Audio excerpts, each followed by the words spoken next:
Hi, everybody. It's Nad from Spurs 9501. I hope you're all keeping safe and well, first of all. Thanks for checking out today's video. Guys, today we're going to be talking something very important, which is the race for top four. It's been an amazing season so far, with so many twists and turns, so many ups and downs. Tottenham in particular just don't know what was going to happen this season, especially after the last couple of years. But today we're going to have, I hope, an impartial view. I'm going to try to keep my personal feelings to myself as much as I can. But we're going to be looking at really the race between Arsenal and Tottenham. That's what we're going to be talking about. We know there's 4 games remaining for both those clubs. Let's talk a little bit also about Chelsea and Manchester United, in fairness, because mathematically, Chelsea could still be caught, but I think that's unrealistic, and I'll explain why. And Manchester United mathematically can still reach 4th, but again, they've played 2 more games than everybody else. So, let's have a look first of all at the table. First of all, guys, if we may, let's bring the table up. So let's talk from 3rd position. We've got Chelsea on 66 points, but they've got a massive goal difference of 39. Pretty phenomenal.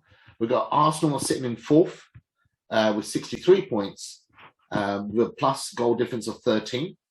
We've got Spurs, who are sitting 2 points behind on 61 points, same games played, but with goal difference of 20. And then got Manchester United sitting at 6th position on 58 points with a goal difference of 5, but have played 2 games more, so they played 36 games. So really, from my perspective, Manchester United, I would say, are sort of out of this race for Champions League. I think they probably know that themselves as well. Let's touch upon Chelsea very quickly, because someone asked me just recently, do I think Chelsea could be caught? I said, mathematically, the answer is yes, of course they could. But if you look at their goal difference of plus 39, which is far more superior than any of the teams below, and then you look at their 4 last remaining fixtures, which is Wolves at home, Leeds away, Leicester at home, and Watford at home. And I know they had that Brentford loss, and they had obviously the loss against Arsenal, and their game, since they got knocked out of the Champions League, has been very up and down. But I think they've probably got enough to secure what points needed to secure 3rd position. So really what we're talking about is we're fighting for 4th spot. So guys, what I want to do, if possible, is I want to bring the fixtures up. So let's look at the remaining fixtures for Spurs. Let's start off with Spurs, if we may. We got probably the hardest game of the season, apart from Manchester City away. Now it's funny, in my humble opinion, the 3 best results or best performances that I felt, we had a great result against Leeds, we've had great results against Everton, but I think the best 3 results and 2 best performances, the best 3 results were the home draw against Liverpool. I thought we played really well. Was the win at home under Nuno, which was our first game, which was the 1-0 win against Manchester City. But I thought our best win and performance of the whole season was that performance away to Manchester City. And look, we know Tottenham, and, it might be difficult for me to say this, but we play probably better against teams that come at us than we do teams that sit back and try to get us to break them down. We know that. This is the problem at Tottenham, where we don't have a second option of a creative midfield player to turn the game for us. So we were very much reliant on what the front 3 do, and how quickly we can transition from defense to midfield to attack, and look for those spaces behind the team that are pushing onto us for us to counter. So 7th of May, we've got Liverpool, which for me is probably the toughest game in the Premier League that you can face at the moment. Liverpool are just a machine. They're relentless. They're going for the quadruple. They're still in the title race. And I was praying and praying. You pray to the gods, you're just hoping that something might turn in your favor. And I was really hoping that Liverpool might have been out of the title race, but they're not. They're just relentless, and they're a machine, and they're going to push all the way. So, realistically, guys, my logic is saying we're going to lose that game. My heart says, could this be one of the games of the century for Tottenham, and for us to actually go to Anfield and get a result there? And I don't know. My heart always says we can win. the logic prevails and says, you know what, that's going to be a tough game. And Liverpool are just such a great team, well managed, well organised, and they're having another phenomenal season. It's a tough game. Then we've got Arsenal at home, London derby, 12th of May. Again, a very, very tough game, and we'll talk more about Arsenal, where they are and their form, etc. But again, that's a must-win situation there. Then we've got Burnley at home on the 15th of May. Now, Burnley could be fighting for Premier League survival, so that will be a tough game. They're a tough team. You know, they're going to fight for their lives, and I feel we've got enough to beat them. And if we don't beat them, we don't deserve to go for fourth. And then finally, on 22nd May, the final game of the season is Norwich away, which again, obviously Norwich have been relegated. We should hope that we go there. Maybe they'll be in carnival mood, you know, sunshine will be happening there, but you expect Spurs to win. As it stands right now, destiny is still in Tottenham's hands, because if we win all 4 remaining games, we win fourth spot. As many people said, that's like winning a trophy. It's not a trophy, and we're still waiting for a trophy, but it feels like you could win a trophy because, guys, expectations, nobody thought we'd be right here, right now, challenging for fourth still. Come on, guys.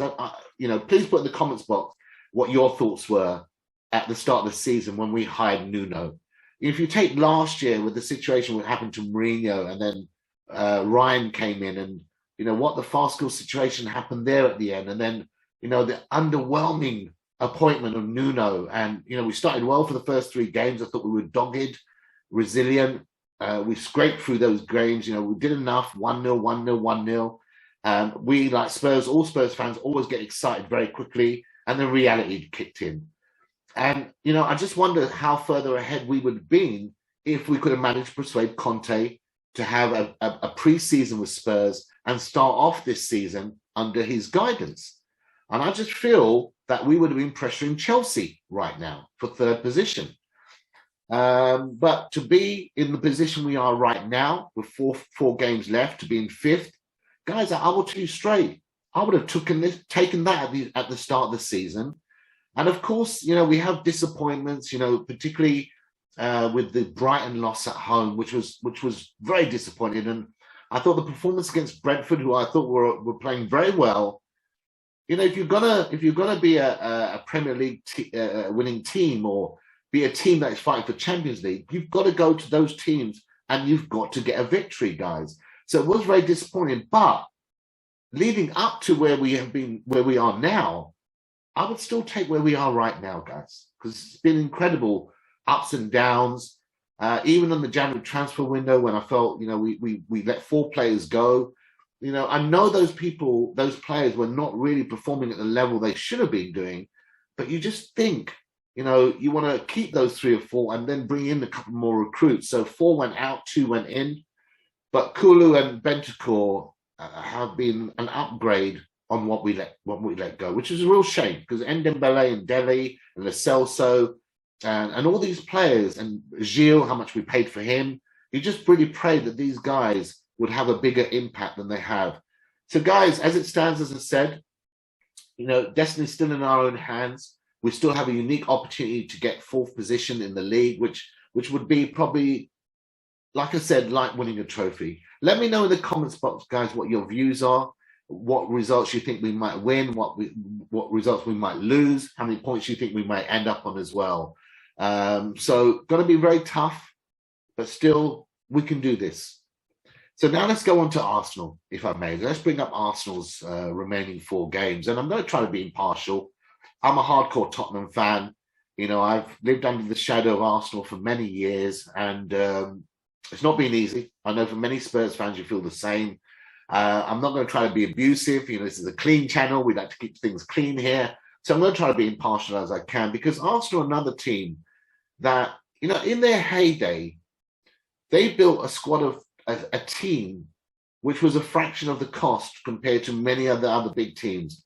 So, you know, they'd always gone above expectations, in my opinion, Arsenal, and especially those invincible days with Henry and everything else. But they had another transition, like Manchester United, very similar to Alex Ferguson. and they've gone through another transition when they lost when Arsene Wenger moved on, and they've been trying to find the right manager to guide them and the right style of play. And Arteta has received so much criticism. I have many family members who are Arsenal supporters and many who are Tottenham supporters. It's bitter in our house sometimes. But again, I've heard them say great things about him, and they've cussed him really badly. And so for me, Arsenal are shooting well above, in my humble opinion, to what I thought they would be at the start of the season. Yes, they've invested a lot more probably than Spurs. I think, is it Ben White was nearly 70 million, that Pepe was 70 odd million. They have spent money much more than the traditional Arsenal model normally does. But again, those players were based on potential, a little bit like Ndembele, hoping to get them, but they maybe end up being 100, 150 million pound players in the future. And they've not done badly, but again, not done as well as I believe that Arsenal fans had hoped these type of players were going to do. One of my players that I do like at Arsenal is Saka. I think he's got so much potential, future leader of Arsenal there as well. And they've got a very young team. So let's look at their remaining fixtures, if I may. So they've got Leeds at home. They play one day after us, after we play Liverpool. So there could be a gap grow there very quickly. So Arsenal may have a 5-point gap come the next game because they're playing on the 8th of May, guys. Then they've also got the big London derby, Spurs away on the 12th of May. Let's see what happens there. Now, this for me could be the only grace that Tottenham may have, or I still think Arsenal in the driving seat. Let me know in the comments what you think. I think Arsenal are definitely in the driving seat, but I feel this could be the secret squirrel, that red herring, that first stumble, could be Newcastle away.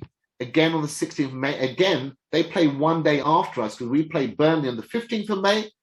They play on the 16th of May away to Newcastle. And I'm really hoping that Newcastle are on good form. I'm going to make a statement to say to Arsenal, hey, you know what?